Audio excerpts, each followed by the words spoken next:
back seeing some familiar faces.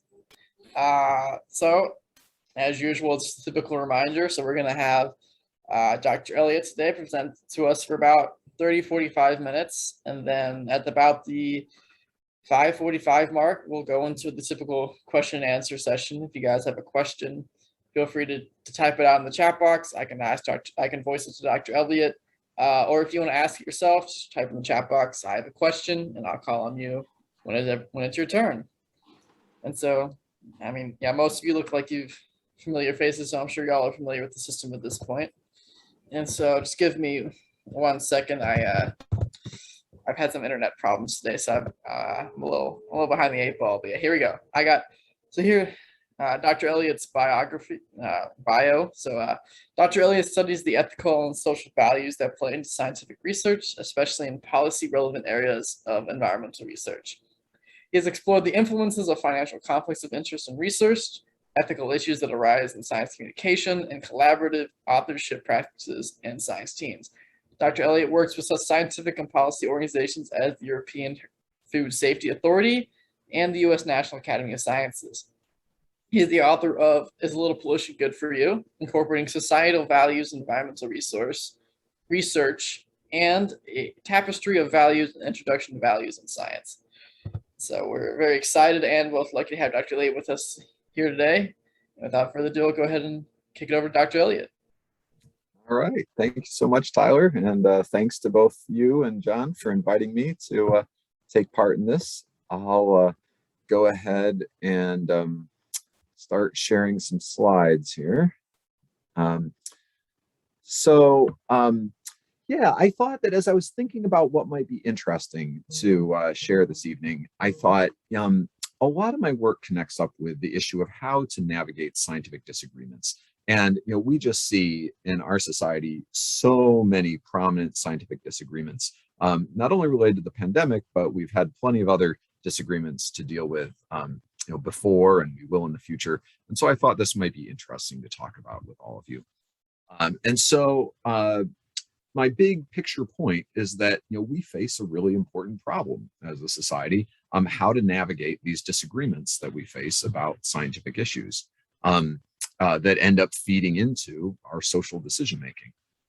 So what I want to do is I have three parts to the. So first, I want to highlight the problem and convince you. It probably won't take a whole lot of convincing, but convince you that we really do have some scientific disagreements that face us as a society and that complicate our lives in making decisions. And then I'll sort of lead into my own scholarship and talk a little bit about that and how it relates to the problem. And then on the basis of some of my work on this issue, I'll suggest some responses. But I don't have a monopoly on the answers. These are very difficult issues. And so I imagine that you all as an audience probably have some interesting ideas yourselves. And so hopefully we can have an interesting discussion. So that's where I'm headed. Let me start with this first part, trying to sort of highlight the problem that we're facing. So I just want to point out some of just a few big disagreements that we run into. And so this relates a lot with my own area of research, where I tend to look a lot at sort of scientific debates over industrial. And one area of industrial chemicals that get a lot of discussion is pesticides that play an important role in our agricultural system. And one that you may have been hearing about in the news, there's some lawsuits going on right now, is the herbicide glyphosate. Run into it when you go to the Home Depot or Lowe's and you look at various weed killers. You can go purchase Roundup. It's used all over farm fields, all over the Midwest. And there have been some really significant disagreements within the scientific community about whether we should be worried about spraying this all over the place. So the International Agency for Research on Cancer, which is this influential organization associated with the World Health Organization, they say they've classified it as a probable human carcinogen.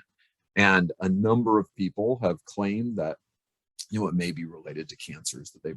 And so this is the basis for a lot of lawsuits that if you sort of watch the news, you'll see a lot about this. On the other hand, the European Food Safety Authority, which is a little bit like a cross between our FDA and our EPA, They've said that glyphosate is unlikely to pose a carcinogenic hazard to humans, and there are lots of other scientists who kind of agree with this. And so you have a lot of conflict over, what should we think about this? And a lot of folks will say that glyphosate is one of the safer herbicides that we have out there, and so it would be a real problem not to be using it so much.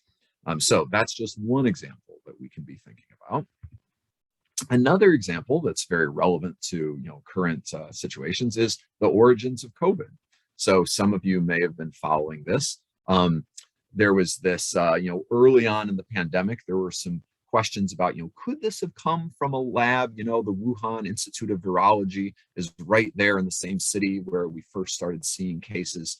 And so even though, people were thinking it probably COVID came from, the market in the city, some people were saying, well, maybe it actually escaped from the lab. And so this piece was sort of a piece that a bunch of scientists signed in the Lancet, an influential medical journal, back in 2020, where they said, look, this is just conspiracy theorizing. Don't take seriously this, idea that it could have come from a lab. The overwhelming, sort of conclusion from what people have looked at is that this originated in wildlife. On the other hand, in the journal Science, which is a very, one of the top journals in the world, fast forward a year later, and you had a group of scientists sign a letter saying, well, maybe we were a little too quick to say that it definitely didn't originate in the lab. They said, we have to take hypotheses about both natural sources and laboratory spillovers seriously until we have sufficient data. So here again, you've got sort of this kind of dispute within the scientific community. A lot of the stuff I've been seeing lately is suggesting that it's much more likely that it originated, in wildlife, but, it's not quite so decisive as the folks, made it sound in the Lancet. Then I've been looking recently at controversies involving Lyme disease. You folks probably are familiar with this. It's a disease that we can get from being bitten by ticks, and they pass this bacterium to us that can cause a lot of, a whole array of effects if it's not treated. But the general view in the medical community is that, we can treat it well with antibiotics, and we don't have a whole lot to be worried about. That, you can treat it with a short course of antibiotic therapy. In the vast majority of cases, it resolves people's infections. And you may have a small minority that have some subjective kind of symptoms like fatigue or musculoskeletal pain. On the other hand, you have a large group of Lyme patients that will say this is really not representative of their experiences.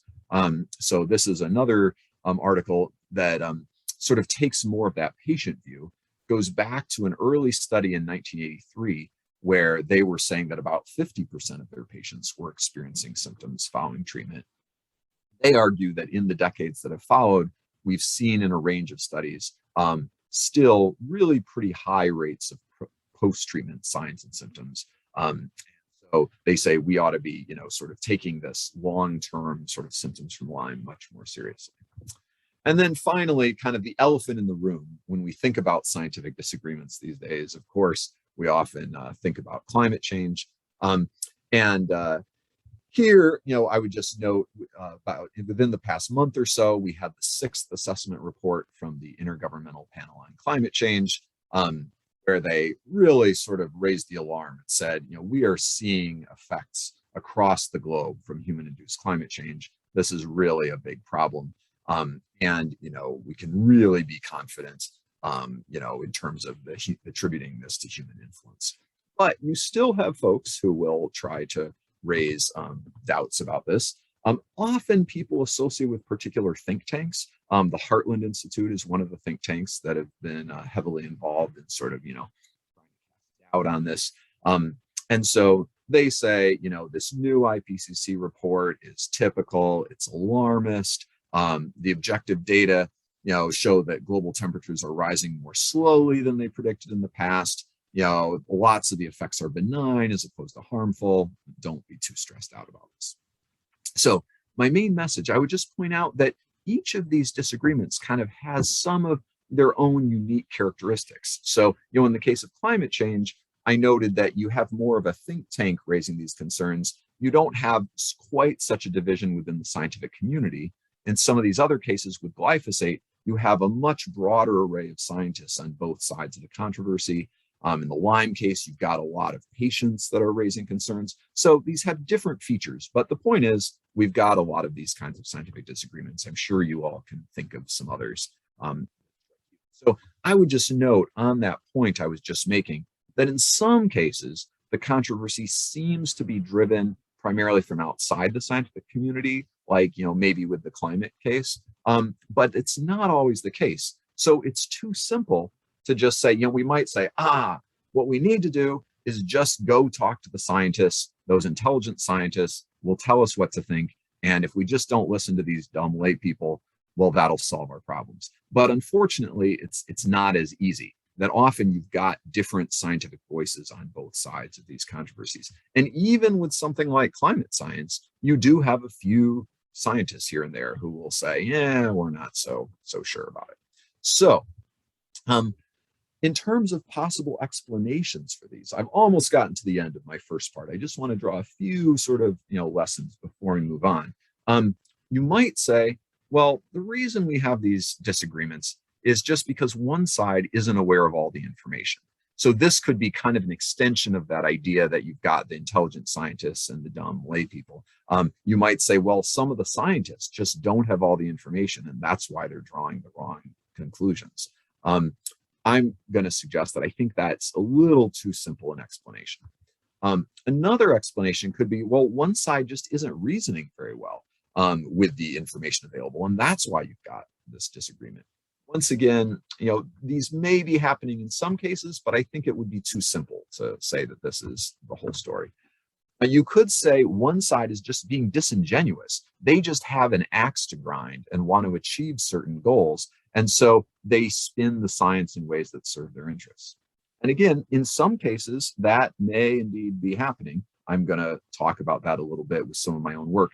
But I think it's too simple to say that's always what's happening.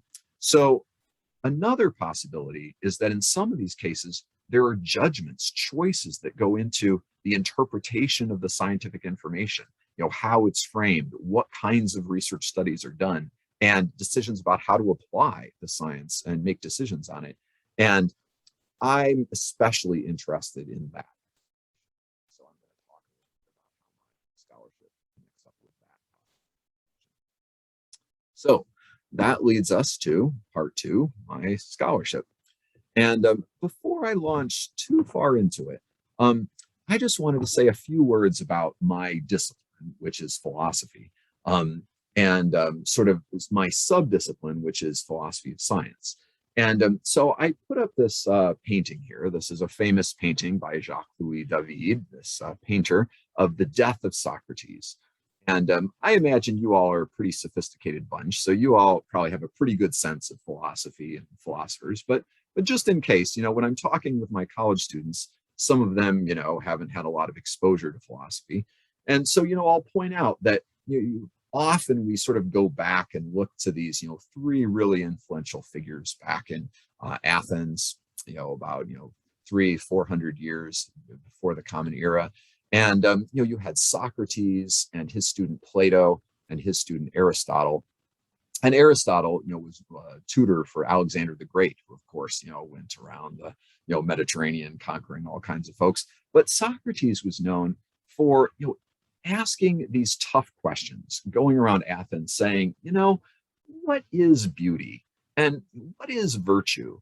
And what is justice? And then people would give answers, and Socrates would then ask some more questions and often get them all confused, at least according to the records that we have of the way he operated. And I tell my students, that's kind of how I think of philosophy, that philosophy basically asks big questions about a range of subjects. And you can ask those big questions about education, you can ask those big questions about history, you can ask them about religion or politics, and you can ask them about science as well. And so that's kind of how I see my work, asking these big questions about science. How do we know we can trust the outputs of science? Is there a single scientific method? Has that method changed over time? Are there multiple methods across different fields? Is science sort of clean and distinct from our social and ethical values, or do they get mixed in? So that's sort of a big picture of my disciplinary area, because it might not be as well known as something like biology or physics. So in terms of the big questions that I tend to ask about science, my primary research focus has been, as I kind of hinted earlier, to study the judgments that go into scientific reasoning, these choices that scientists have to make, and that I think can result in reasonable disagreements where different scientists who are thoughtful and well-educated and reasoning well and not being disingenuous, how they can end up disagreeing. And then I have two smaller projects that I'm going to say a little bit about here in this section. One is looking at some of the strategies used by those who are maybe being disingenuous in their disagreements, sort of really trying to push a particular perspective for whatever reasons. And then also exploring how to communicate and make decisions in the face of scientific disagreements. So this is the kind of scholarship that I'd like to share with you a little bit in this middle part of the talk. So turning first to this issue of the judgments that go into scientific practice. In the introduction, Tyler kindly noted that I published this book back in 2017 that tried to introduce the literature that philosophers have been writing about. And so I used a variety of case studies in the book to try to illustrate how these various kinds of judgments enter into scientific practice. And the reason it's called A Tapestry of Values is because I was interested in how these different choices that scientists make can serve different values or potentially be motivated by different values. And so, I think that's part of the significance of this, that these judgments aren't just part of the nitty-gritty of science, but they have an effect on society. So this is especially obvious if you think about like the choice of research topics, that it's kind of obvious that if you're putting all your research money into, studying high energy particle physics, that's going to have like different effects on society than if you're putting lots of money into studying breast cancer, or if you're studying, AIDS or COVID or whatever it might be. So clearly there are important values that go into those choices. But then there are more subtle choices that scientists have to decide, okay, say we're going to study a particular drug, or say we're going to study COVID, how should we design our studies? And sometimes if you design your study in one way, you're more likely to say pick up harmful effects. So if you're studying glyphosate and you design your studies, some scientists may prefer different study designs than others, and that can contribute to your ultimate disagreement about how harmful it is. The same kinds of choices go into your models. Say you're trying to model the future effects of climate change. Sometimes if you tune your model so it's going to do the best job of telling you about, say, future temperature changes from climate change at a global level, it may not be so ideal for giving you information about changes in local precipitation patterns in certain places. And so you have to make these value-laden choices of what you care about more in terms of, what you want to model well. And so on. I just note down second to the bottom, I'm going to talk a little bit more about the choices that go into standards of evidence. So these are decisions about how much evidence do you want to see before you're willing to draw a conclusion, like saying, yeah, I think climate change is happening, or yeah, I think glyphosate is a carcinogen, or something like that. And so these choices can really have an impact on these disagreements and on the rest of us in society. So let me just give a couple examples. I just mentioned standards of evidence. And so I think you can nicely see how this can play out in the glyphosate case. So not to get too into the weeds, but there was a study I really liked that basically tried to understand, why is the International Agency for Research on Cancer saying they think this is a carcinogen, and the European Food Safety Authority is saying they don't think so? Well, one of the issues is that some of the evidence came from epidemiological studies that are called case control studies. And some of you may be retired from epidemiology, and you'll be able to describe this far better than I can. So I'm not going to get into the weeds, but case control studies are one way of doing these epidemiological studies, and they have various methodological weaknesses. So experts will say this isn't the best way to provide evidence. And sure enough, EFSA says these are not really the best studies. We don't think that these studies that seem to suggest that glyphosate may cause cancer, we just don't think they provide good enough evidence. But IARC said, well, we think that they provide kind of reliable indication that there may be an association between exposure to glyphosate and cancer. And then in some of the key studies, the data didn't actually achieve statistical significance, when they did their statistical analysis. And so EFSA said, look, this is not adequate evidence. You don't have statistically significant data points. But IARC said, even though these data points aren't statistically significant, there is this kind of positive trend, we're saying, where we're seeing more tumors in people exposed to higher levels of glyphosate. And so, we're willing to suggest that this is enough evidence to say that, it may be a carcinogen. So anyway, one could read more about this in this particular article. But the point is just, you can have these reasonable scientific disagreements about how much evidence do you need to see and what kind of evidence do you need to see before you're willing to say that a particular herbicide is a carcinogen. Okay, just to give you another example of these kinds of judgments that I like to look at in my scholarship and think about the implications of these judgments for the things we care about. Here's a case from Lyme disease that I've been looking at. And so one of the big fights over Lyme disease is that a lot of patients will say, look, we're feeling terrible as a result of this Lyme. The initial short course or possibly 2 courses of antibiotics we received did not solve the problem. And some patients will say they really feel a lot better when they're given long courses of antibiotics. They're worried that this bacterium can sort of really persist in the body and that you need these long courses of antibiotics to address it. Well, the kind of mainstream medical view is that this is not justified. They say there have been some high quality randomized controlled trials where they just don't see that people who take these long-term courses of antibiotics end up doing better. And so they say you really shouldn't do this. But various patient groups and other critics have said, we're not so convinced by these studies. And there are various aspects of the interpretation of the evidence where they draw different conclusions. So one is they say, yes, we see that you've got these randomized controlled trials, but there are some other studies that some folks have done, and especially lots of case reports where people seem to have done a lot better with certain. And so they say, we're having to weigh different kinds of evidence, and we like to weigh it a little bit differently. Another point they'll make is that these randomized controlled trials just focused on giving a single antibiotic over a long period of time. And they say, some of the more alternative doctors who are experimenting with long-term treatment, they'll mix different antibiotics together. They'll give an antibiotic with certain other drugs. I'm trying to figure out ways to address what they think is a really recalcitrant bacterial infection. And so they say, look, if you need these creative combinations, these randomized controlled trials just don't provide that much evidence that these other creative approaches don't work.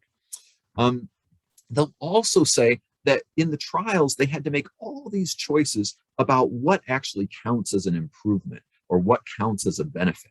And they'll say there were some endpoints in the trials where it did seem like people were benefiting a little bit. And so that's another point where you have these.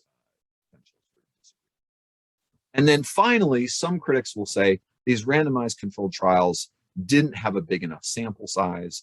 And so just statistically, they weren't well designed to actually show an effect of these long-term antibiotics if they were there.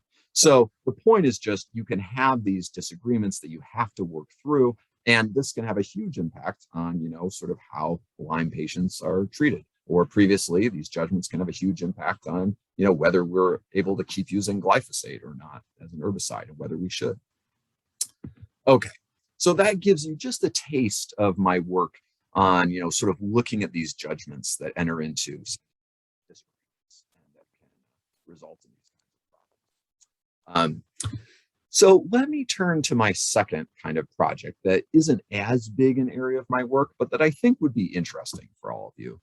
And that's the idea that sometimes you do have this kind of disingenuous disagreement where you'll have companies involved with tobacco or lead or other products, and the science suggests that their product might be harmful, and they really don't want us to draw that. And so there's a wonderful book from these two historians of science. These are folks who do the kind of, history of science work that, John Waller does. Hopefully at some point you all get to hear from him about all of his interesting work. But so these historians basically trace in a number of different cases how often some of the same scientists were involved in, really sort of trying to cast doubt on pretty high quality science in a lot of these cases. And so they tended to use a range of different strategies to, cast doubt on this evidence. So sometimes these companies would selectively fund particular projects or particular individuals. So they might, for example, in tobacco, they had a big pot of money that they would give to particular researchers, and say they would purposely fund people who were studying other possible causes of lung cancer other than tobacco. So then when they were, facing, legal challenges, they could say, well, look at all this evidence that, it could be something else that caused this person's lung cancer and not tobacco smoking. Sometimes another strategy is to withhold research findings. So again, back to tobacco, they had all kinds of good evidence about the addictiveness of nicotine and the various sorts of contributions to cancer pretty early on, but they just didn't make these results known. And so there are often worries that interest groups will try to suppress information that they don't like and really promote information that they do like. And then if somebody does publish information that you don't like, you can try to hire really sophisticated statisticians to reanalyze the data and try to suggest that, well, this conclusion that these scientists tried to draw is, maybe it's not so legitimate. There are other conclusions you could potentially draw on the basis of this data. Sometimes it involves marginalizing or harassing opposing scientists. In the case of lead, one of the influential scientists, Herbert Needleman, who was just central to helping us to identify the hazards of childhood lead exposure. He got tied up in these accusations of research misconduct that the industry raised against his work, and really sabotaged a lot of his productivity. So that sort of thing can happen.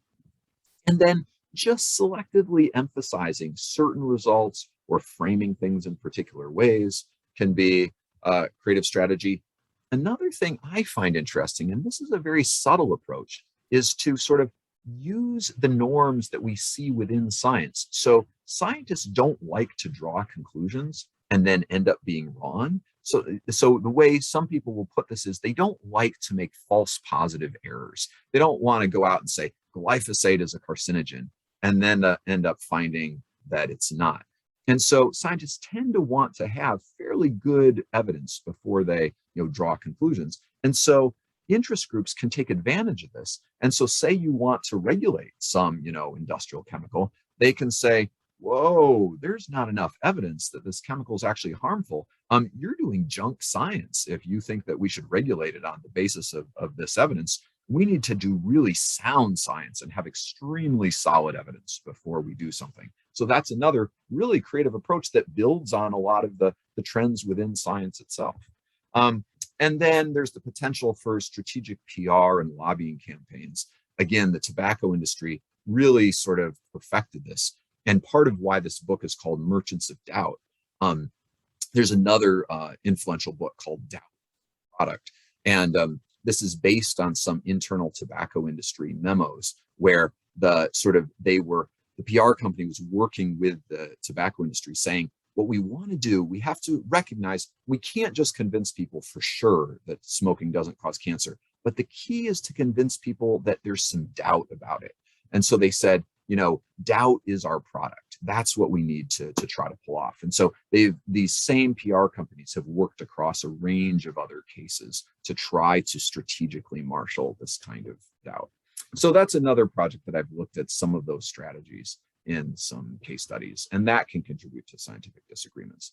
So my first project looks at disagreements where I think they're pretty reasonable. It's hard to, I don't want to say that one side is being especially bad, but in this case, you might say one side is being kind of disingenuous sometimes when they're engaging in these strategies. And then a third project that I've been involved in that kind of involves a range of different little sub-projects is thinking a bit about how to communicate about disagreements, whether it be the media working on this or scientists communicating about these, and then making decisions.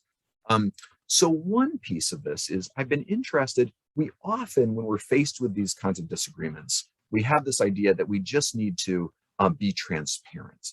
We need to provide information in a transparent way. And I've been thinking a little bit more about, well, what's involved in trying to be transparent? And pointing out the fact that even trying to be transparent, there are judgments involved in how you frame this information that you're providing. And so it doesn't necessarily yield a kind of perfect neutrality. So we have to pursue transparency, but it's not just a panacea that's going to solve all our problems. The other thing I've been interested in, and I haven't done as much research on this as some other folks, but we have to recognize that there's a temptation to say, well, if we just put out more scientific information, that will solve these disagreements.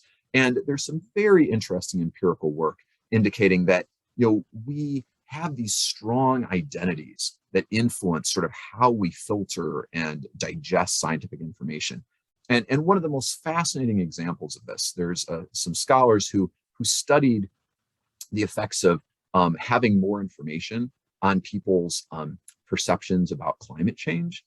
And what they found is that there was a profound difference in terms of people's political orientation, where if you sort of looked at the sort of scientific knowledge of people and you looked at Democrats, you would find that the more scientific knowledge they had meant they were much more likely to accept that climate change was happening and it was human caused.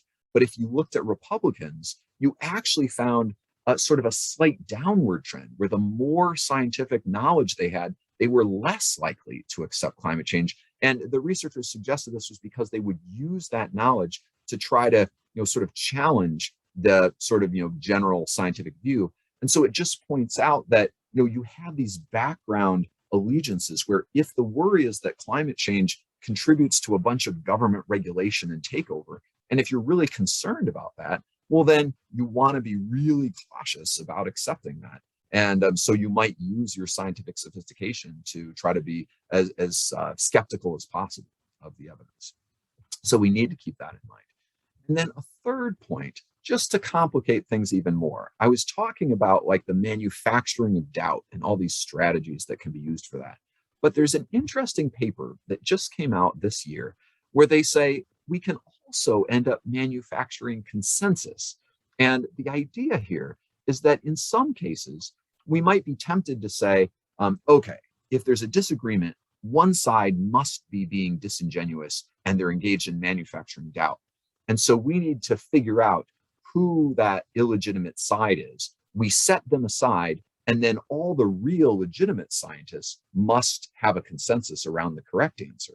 And so this paper argues that that's probably too simple a picture, that in some of these cases, you have legitimate scientific disagreements. And if you assume that there must be a consensus among the real scientists, well, then you may just throw out legitimate dissenting views and say, oh, no, you're not legitimate. The consensus must be on this. And so, they're pointing out that traditionally science is supposed to be a skeptical field where we're willing to consider opposing perspectives, and that helps promote scientific objectivity. And so I think that's a really interesting point, that we need to be aware, not only can we err by letting people cast doubt on legitimate science, but we can also make the opposite mistake of saying, well, there must be a consensus among the legitimate scientists. And if you disagree, well, then you're just doing bad science. So that's a complication that I'm interested in as well. Okay, so you've made it through me talking about all my scholarship. So here I thought maybe I could end by just, sharing some kind of practical ideas here for, there are no easy solutions to these big problems, but I thought I could throw out some responses that we might want to explore. And hopefully that will generate some interesting discussion for the group. So I have three general kinds of responses we can think about. And one is, I was noting this idea of transparency. And one way that transparency is playing out in the scientific community, there's this significant open science movement. I have down here a report from the British Royal Society back 2012, talking about science as an open enterprise. The National Academies of Science has a report around from the US in maybe 2018 or so, talking about open science. This is something that's being discussed a lot across different fields. And it can involve a range of different activities. So part of it is saying, well, maybe we need to have more public access to journal articles, and that this can be a way for people to access good scientific information and figure out what to think. A lot of you may be in a situation where if you don't have access to, say, like a university like MSU's library, there may be interesting research articles that you'd like to look at, but you don't have access to them. Another thing is, in addition to just making journal articles available, maybe we need to make more of the underlying data and the methods available. And that's part of the open science movement, that even if, say, other scientists have access to articles, sometimes they can't get at the raw underlying data. And so it's harder to critique these studies and figure out how legitimate they might be, even for other experts in the field. But it can go even further. Another strategy is to say, well, maybe we ought to have more researchers somehow register what their plans are before they do studies and say what they're planning to do, so that then if they get results they don't like, it's harder for them to just hide the studies and just sort of bury them.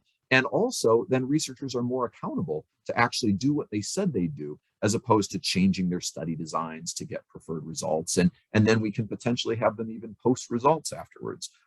There can be other aspects to open science, making the peer review process more open, doing more citizen science kinds of projects or community engaged research. This can go in a lot of different directions.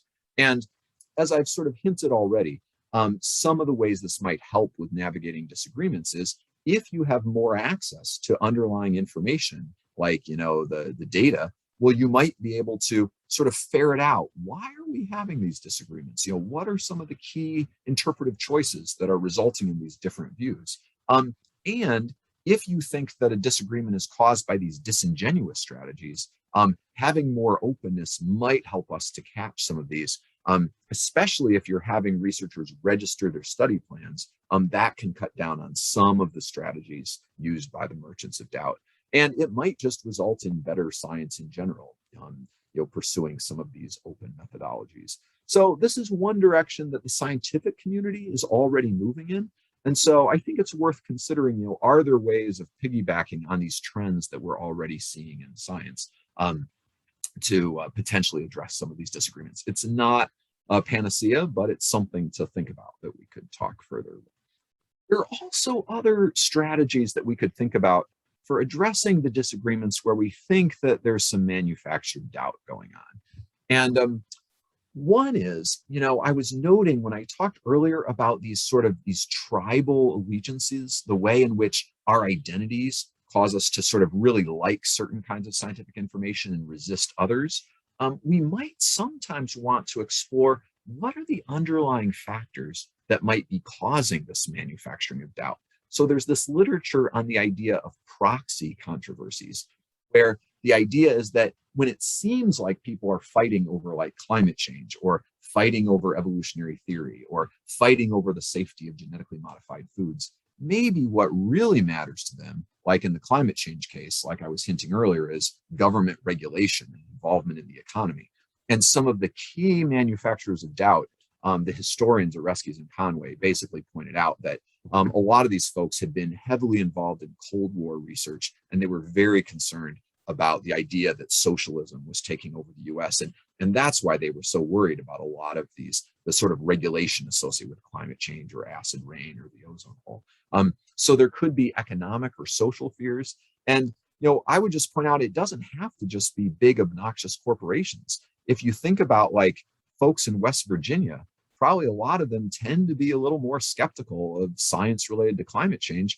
And it probably relates to deep economic fears they have. They depend so much on coal mining for their economy. And so they may say, we want to see an awful lot of evidence before we accept that this activity that's so central to our economy is actually causing problems. So if we think about these underlying sort of fears and worries, we can be both more empathetic and maybe be more effective in navigating these disagreements. But then also, so I'm saying don't just focus on scientific information. It may be more effective to look at these deep fears and deep-seated, worries and anxieties, but it also does help to be a little more sophisticated in how we approach scientific information. And so, I think we can take a variety of steps as a society in our educational system to help people be a little more careful in how they're navigating scientific information. So if we're all recognizing the ways in which different media sources tend to have different ways they may be spinning information, we can be more thoughtful in sort of recognizing their potential slants.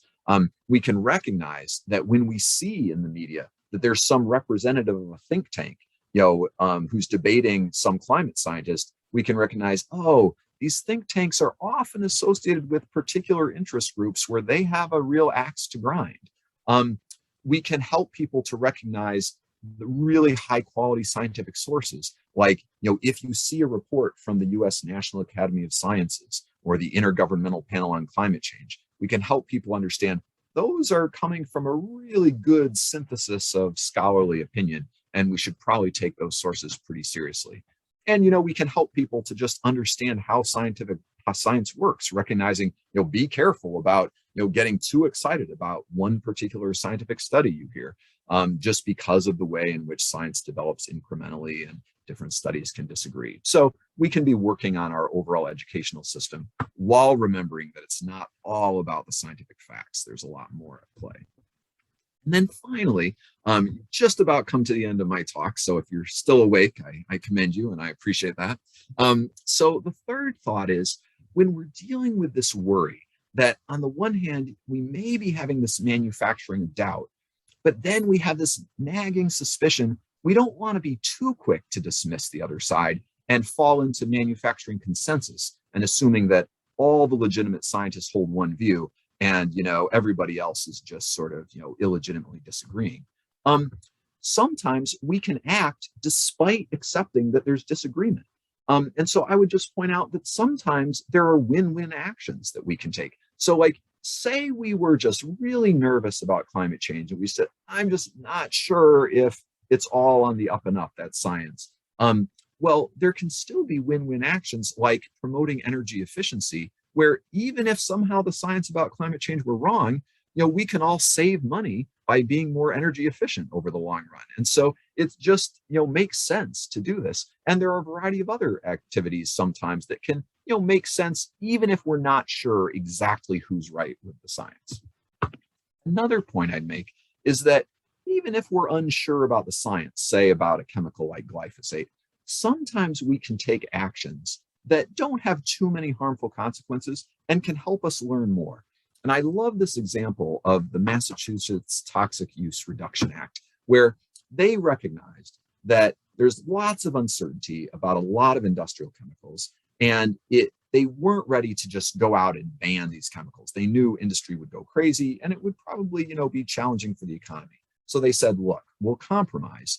If you as an industry want to use one of these chemicals that we're listing here that we're suspicious of, then you have to both declare how much of it you're using, and you have to write up a report on just what alternatives there might be available. So it wasn't an all-out ban, but it said, given our disagreement, let's take some reasonable steps here. And sometimes the industry found that these alternatives were pretty good, and they just switched to the alternatives. And it actually sometimes saved money in the process. And they also funded research as part of this act to look for better alternatives. And so it's another example of, sometimes we can do things even if we're not totally sure the science isn't settled. Another thing I'd point out is the idea that we have to have a scientific consensus before we can do things is kind of silly in some cases, because waiting for the consensus can sometimes be worse than going ahead and acting. If you think that some chemical could be pretty harmful and there are some good alternatives, well then why sit around and wait and keep using the chemical when some really bad things could happen? Just like I'm willing to pay for my homeowner's insurance, even though there may never be a terrible fire. It's just because, it makes sense to take some kinds of actions, even if I don't know exactly what's going to happen. And so my point is that in some of these cases of disagreement, it's a red herring to say, well, we got to figure out the scientific consensus. We can go ahead and take some reasonable actions based on the best supported scientific ideas, or based on the science that seems strongest at the moment, or based on the overall sort of balance of evidence, and still investigate dissenting views and not just totally dismiss them out of hand. So I think that I've pretty much taken up my 45 minutes. So I'll just sort of stop here with the conclusions. You get the big picture. I'm suggesting scientific disagreements are a pretty important issue for us to think about. I gave you a little taste of the scholarship I've been doing on it. And then just to kind of whet everybody's appetite and, kind of get discussion going for some of the ideas that we could pursue for responding, I've thrown out a few things, but these are not the be all end all solutions. And so I'll stop there. And I guess, Tyler, are you in charge of kind of running our discussion from here on out? Yes. So thank you, Dr. Elliott, for that brilliant presentation. So yeah, now if anybody has questions, they can go ahead and put them down in the chat, or they can just indicate that they have a question. And I'm happy to go back and put up my slides again if that's useful, but maybe it's kind of nice for us to just be able to see each other a little bit, at least for the start of the discussion, and we can kind of see where things go. Yeah, typically we just have it as like the panel view until someone has a specific question. Let's see. Yes, I think it's Judy Ashley. Your name's kind of, your name's a bit jumbled, but yes, I see you. Go ahead. A question I have is, in the trend that's about open research and like that, has there been any studies about the correlation between who funds the research, how much? Because I'm a little bit familiar with some research in a specific medical field for a specific medical problem. And, when you actually went in and looked, it turned out that the companies that were going to benefit from the medications that they developed were the ones obviously funding the research. And that certainly seems like it would be a very suspect area for in open research. And I was just curious what you've discovered at this point. Yeah, that's a very perceptive, great question. We're actually talking about it right now in one of my classes I'm teaching. And the answer, I think, is a little bit depressing. I was kind of shocked when I realized, first of all, you're absolutely right that most of the studies being done on the medical drugs that we're taking or the pesticides that are being used are funded by the manufacturers of the products.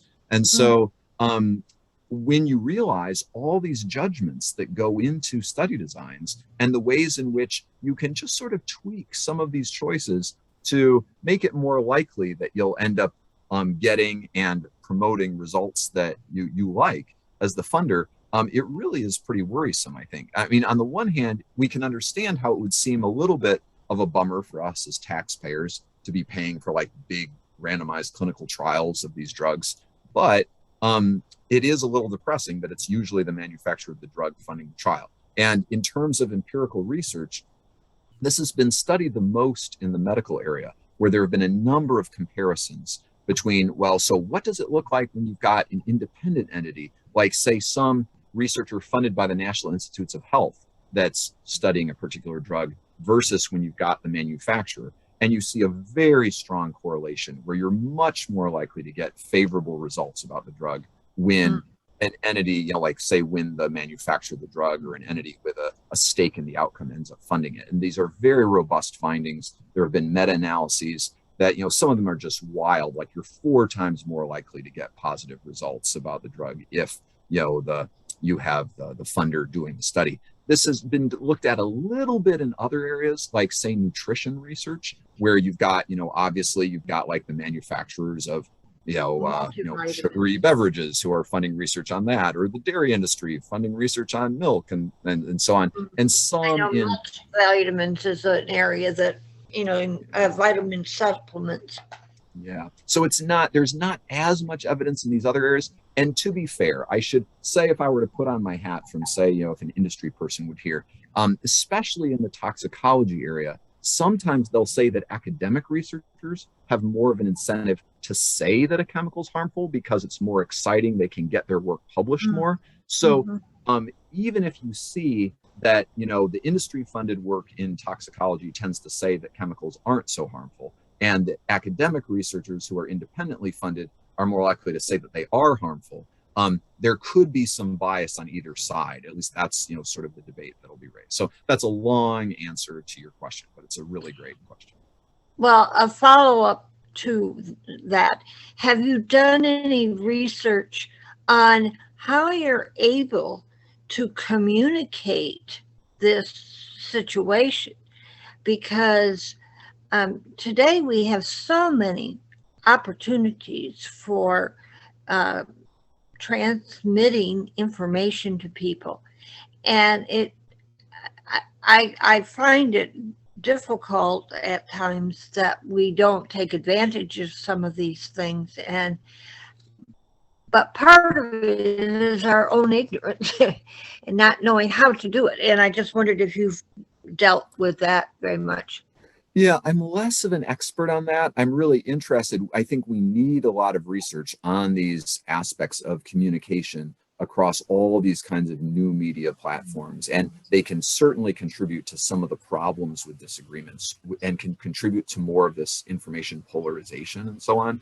But my guess is that, John and Tyler can find other more on the ball people to come in and talk about that. So I'll try not to speak too far outside my expertise, but you're raising important issues there. I think I might have seen Tyler. I don't want to do your job, but it's possible I saw Nancy maybe raising her hand earlier. I don't know if you still did, or Tyler, feel free to call on the people you see. I don't want to. You may have just answered my question. I was interested in having you talk a little bit about those intermediary means of, like New Scientist, Scientific American, the journals that are not really scientific journals, but are intermediaries to the public in terms of trying to explain a lot of what's going on. How do you evaluate those? How,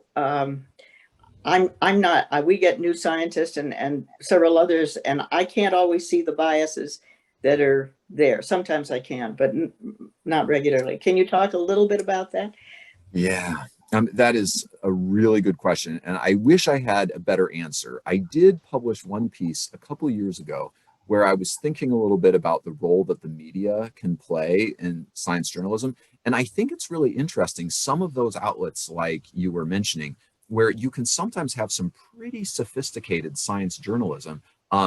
As one of the things that people have lamented is that with the sort of loss of a lot of the traditional newspapers and so on, the media, as the media has struggled, there isn't as much of a role for professional science journalists as there might have been in the past. And so the worry is we're losing these sophisticated people who can help to filter through these disagreements for us. But I think you're right that some of these that you're mentioning can do some really nice work. And in this piece I published, I looked at some work, I think it was a piece in Vox that was looking at the research on, say, cell phone radiation and wireless radiation and, its possible relationships to cancer.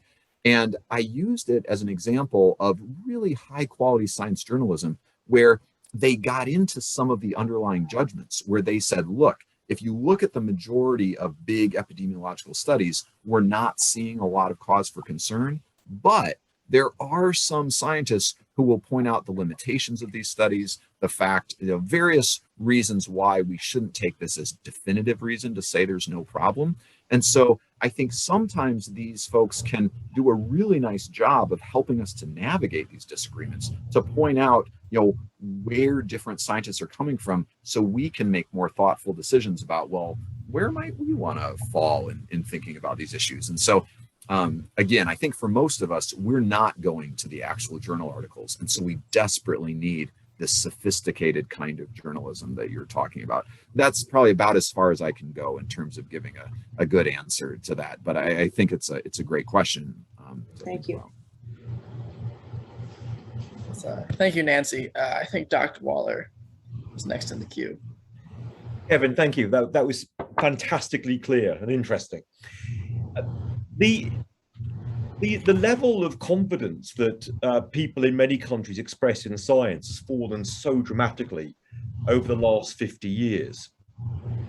And it puts me in mind of a famous expression used in the run-up to Brexit, over which I'm still smarting, where a government minister said, "We've all had enough of experts." And when people who are skeptical of science talk, they often seem to be objecting to what they perceive as a form of intellectual snobbery, which is being practiced against themselves. Why do you think that sense of being talked down to or excluded increased in exactly the decades when in so many ways science became more powerful and useful and effective? That's really interesting. I wish I had a better answer to that, but it's interesting you pointed out. I forget the exact way you put it at the end, but science becoming like more useful or that sort of thing. In some ways, I'm partly influenced by the fact that I'm teaching on Thursday. I'm getting ready to think about this case study that some of you may be familiar with. You may have taught this yourself, John. But the debates about after Chernobyl in the UK, there's this very influential work done by this scholar of science, Brian Wynne in the UK, where he was looking at, you had this sort of plume of radioactive cesium, I believe it was, that, sort of was sent out from Chernobyl and that ended up landing because of rainfall patterns in particular regions of the UK. And it raised a lot of concerns about, contamination in sheep in the UK. And what makes this case study really interesting is that these expert scientists came in to basically decide what should be done, how long it would be before these sheep could be sold, how the sheep farmers should handle their sheep on the fields and so on. And ultimately, by the end of this, the sheep farmers had really lost most of their confidence in the scientists, because as they watched them in practice, they saw the scientists making these confident pronouncements like, the contamination should be over at such and such a time. And then the farmers realized the scientists ended up getting it wrong because the evidence they had was in different kinds of soils. And then there were details about, how the farmers had to operate that the scientists weren't familiar with. And it's just this beautiful case study, often discussed, of pointing out how you need the scientific expertise, but when you apply it in particular settings, there are all these other complicated factors that play out in how it's used. And so, there's been lots of discussion, of course, John, you probably know a lot more than I do about like the mad cow issues in the UK and so on, where, experts will make pronouncements. And then, we've seen this with COVID, of course, as well. They say things and then the science kind of changes over time. And one of the beauties of science is that scientists are responsive to new information.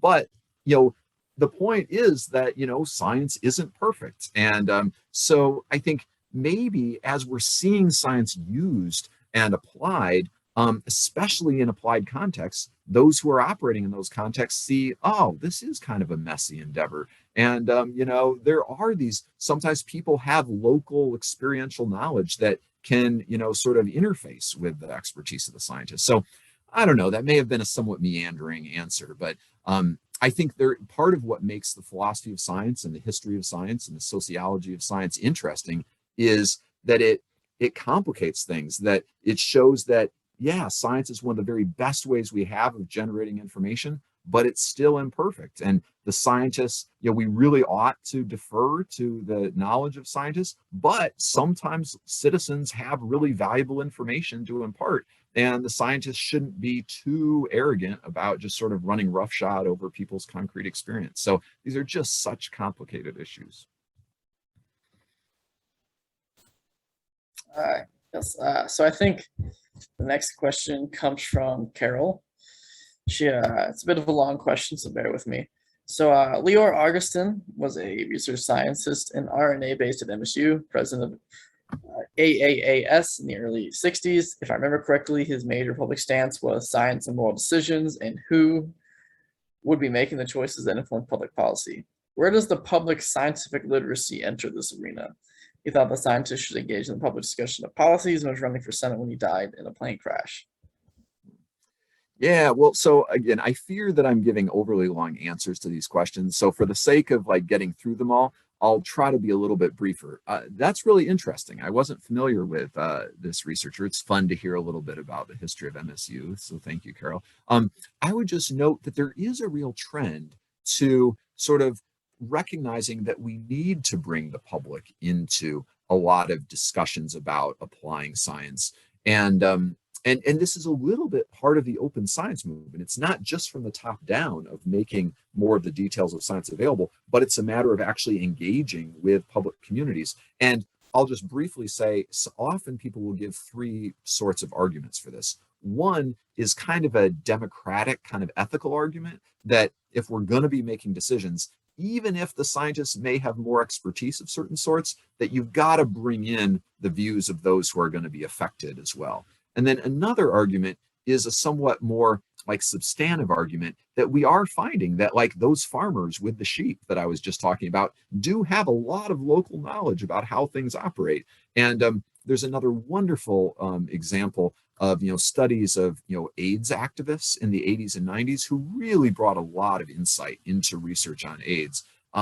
And that's another classic case that's discussed. And so we've got to recognize that local citizens do have knowledge a lot of times. And then a third argument is that you're just not going to be able to make effective decisions if you don't have people on board. And so you've got to kind of provide opportunities for, from the bottom up for people to be involved in decision making. So anyway, that's my effort to try to be a little quicker, but you're right on target, I think, Carol, that we need to be thinking about bringing sort of the broader public into these kinds of decisions. And that's definitely a trend in, I think, environmental policy making and so on. Yes, thank you, Carol. Excellent question. The next question comes from Joe and Kathy. They asked, have your studies involved the Bhopal, India pesticide disaster, which happened in the U.S. Chemical Corporation? I believe the victims have still not received compensation. The media did not pay very much attention to the event. Yeah, great point. And so I personally haven't done a lot of research on that case, but sometimes I've had my students just read a little bit of a case study related to it. And maybe if I were to just sort of draw a more general lesson for us to be thinking about is sort of, I think we need to be thinking at a public policy level of how to disincentivize the kinds of activities that result in disasters like this or mining disasters, or these like sneaky activities I was talking about by the merchants of doubt. I was just talking with my students this morning in class that often, the leaders of these companies have so much incentive over the short term to be making money, to be having their stock prices look as good as possible. And so then say 5, 10, 15 years down the road, we find out, oh, they cut corners or they, did these sneaky practices with their science. And then, something terrible happens. We find out their product is problematic. Those CEOs, those leaders in the companies are then often retired or they just resign and it's really no big problem for them in the end. And society has really been harmed. And so I think we need to find ways to sort of change the incentive structure because currently there's just so much incentive in the short term for some of these big corporations to do some questionable things that can result in problems. So anyway, really good point. Yes, thank you, Joel and Kathy. That was a good one. The next question is from Susan. She asks, and these are her words, how can we make these scientific decisions more newsworthy or, hate to say it, sexy? Yeah, that's an interesting point. And again, I was mentioning my earlier article about, like research on cell phones and wireless radiation and so on. And so again, as a philosopher, I am probably not the right person to try to figure out how to make information exciting and sexy. That is like not the essence of a philosopher. I'm probably the person to teach you how to bog things down in a big, complicated discussion. But I think it's striking sometimes that this good scientific journalism, it can actually, by pointing out these issues about funders, by pointing out the issues about scientific disagreements and some of the like underlying debates in science, I at least think it can be more interesting and actually sort of help to get people to recognize both some of the complexities of the cases, but also kind of get excited about some of the nuances of the science and the judgments that go into it. And so I think that some people, probably not me, can do a really nice job with science journalism, sort of looking at these judgments in science, opening them up for the general public. At least that would be my hope. But I don't know if that's a super helpful answer. Yes, thank you, Susan. So we have about time for maybe one or two more questions if someone wants to raise their hand or pipe up. In the meantime, I actually had a question, Dr. Elliott. So I taken a couple of classes on philosophy at MSU, so I know just enough to ask a stupid question. But I'm sure it's not stupid. So one of the few things I took away from my philosophy classes so they were political philosophy classes, so they might not be entirely relevant, but one of them was Rousseau was very, very nervous about the impact of democratizing science and what that's going to do to both science and the public. And so whenever your first solution was, make science more accessible, I immediately thought of that. So what is your response to Rousseau? Yeah. Well, so I have a couple thoughts. I really enjoy that question. So one is that I think talking about transparency or openness in science can take so many different forms. And so I think it can take forms that Rousseau wouldn't need to be at all stressed out about. So sometimes, say we're just trying to, make sure that when scientists do their work, that they're making the underlying data accessible so that other experts can look at that data. That seems like, perfectly compatible with a very strong conception of scientific expertise. So saying that the scientists need to like register their study designs before they end up doing the studies, that's just, sort of making them more responsible for doing good science. So I think that when we talk about open science, it can go in lots of different ways. And some of it is compatible with this very sort of elitist kind of view of science, if you wanted to be that way. But then my second response would be that, and this is where it really gets messy and where we have to acknowledge the complexity. I think that there's this growing recognition that, as I was saying, sometimes the sheep farmers have useful information. Sometimes there's this growing interest in indigenous knowledge when it comes to like management of natural resources. I'm realizing that they've done a lot of cool things to maintain biodiversity over time. They often have a really good sense of what's going on in terms of their hunting and fishing ranges and things like that.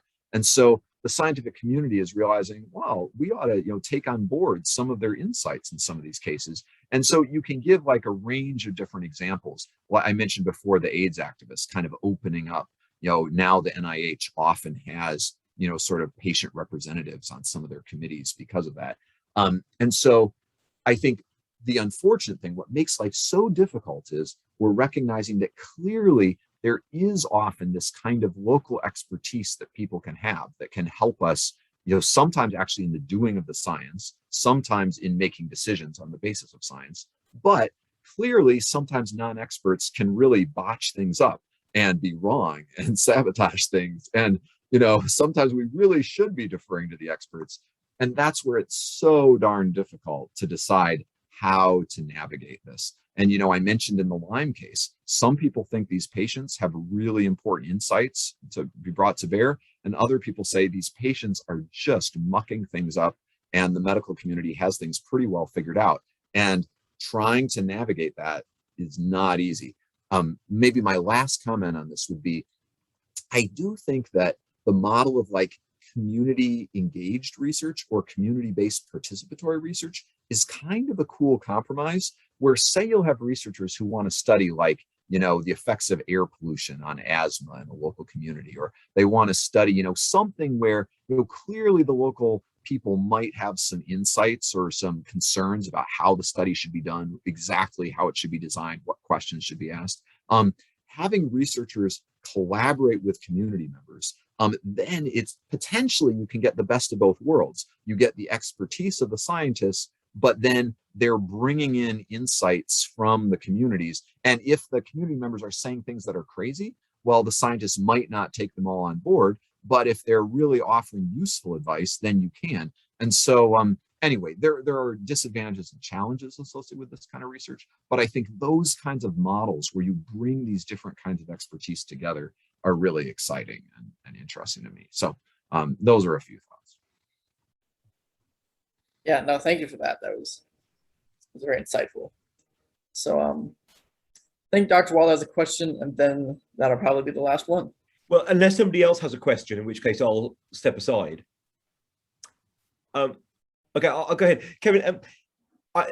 When I've occasionally put on the History Channel, I'm absolutely horrified. It's basically about Nazi weapons, Nostradamus, or ancient aliens.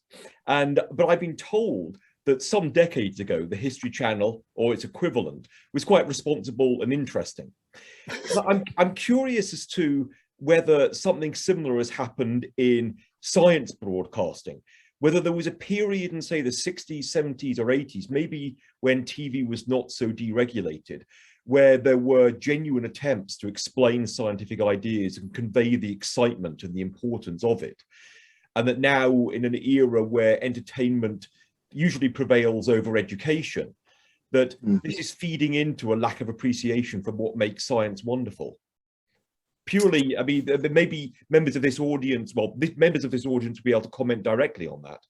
Yeah, I would actually. So I should probably defer and let some of the members of the audience comment. I'll just say that in this regard, this connects a little bit back with Nancy and some of the other points, maybe Judy's question at the very beginning, that I think that sort of our new media landscape is sort of like a double-edged sword. There are some disadvantages and also possibly some benefits that on the one hand, you can get this polarization, all this wacky proliferation of information, but then you can also have these opportunities for people to, produce some really high quality, interesting, journalism, that we might not have otherwise had access to. It's been fascinating. My son, will show me this, like some of these YouTube channels that he loves by these really interesting, physicists who have ended up sort of shifting their career into creating these amazing YouTube videos, exploring these scientific issues, and they can make a living because, enough people end up subscribing and watching these videos, and they're really excellent, well done productions. So again, this isn't my area, but maybe there's some different directions this is going in some of this new situation. But I welcome others' thoughts on what they've seen over time, if anybody wants to chime in.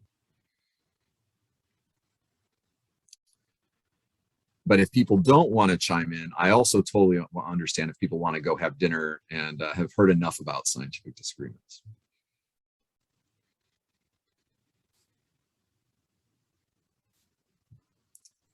I think this was a great discussion. Thank you. Oh, thanks. I'm glad it was fruitful. Yeah. No, I think I speak for the group that was very enlightening and very fulfilling. I thoroughly enjoyed that. I think that addressed. Oh, Judy, did you have your hand up? I'm sorry. Yes, Dr. Elliott, is it possible to just write directly to you if you have other comments that you want to make? Yeah, I'll put my email address in the chat. Okay. So it's pretty easy, and you're also welcome to Google me. But it's my initials, KCE. Okay, great. Thank you. Kevin, I just wanted to add, I think you make philosophy pretty sexy. Thanks, Ken. I appreciate that. Maybe I'm doing the best I can, you know. Yeah. I think Kent was the award for comment of the session. I agree. That was my question. And I think that if I could listen to you every single night about this, I would absolutely want to tune in again. Oh, you all are so kind. Thank you so much. Yes. Now, one last virtual round of applause for Dr. Elliott. I think he's in the cord. And then Got to start Yeah. a podcast, Kevin. Yeah, we'll see. I may have, sort of exhausted all my ability to be sexy in the last hour and 15 minutes, and I may, run out. But I know how you anyway, do. thank you for being such a great audience. Yeah, so that about wraps up our weekly session. I thank you all for attending again. This obviously would not be possible without you guys' participation. It really makes me excited when I come to see you all every week. So yeah, thank you, and we'll be back on Tuesday again. Yep, that's right. Yeah, thank you, Tyler. Again, Kevin, thank you for your alluring talk. And next week we'll be joined by Dr. Amanda Flame, who is in the Department of Sociology and also James Madison College. Amanda is a very accomplished researcher working a lot with indigenous populations in Southeast Asia. And that is a talk which will be held in conjunction with the Great Decisions program. So please try and join next Tuesday as well. Thank you. And again, thank you so much, Kevin.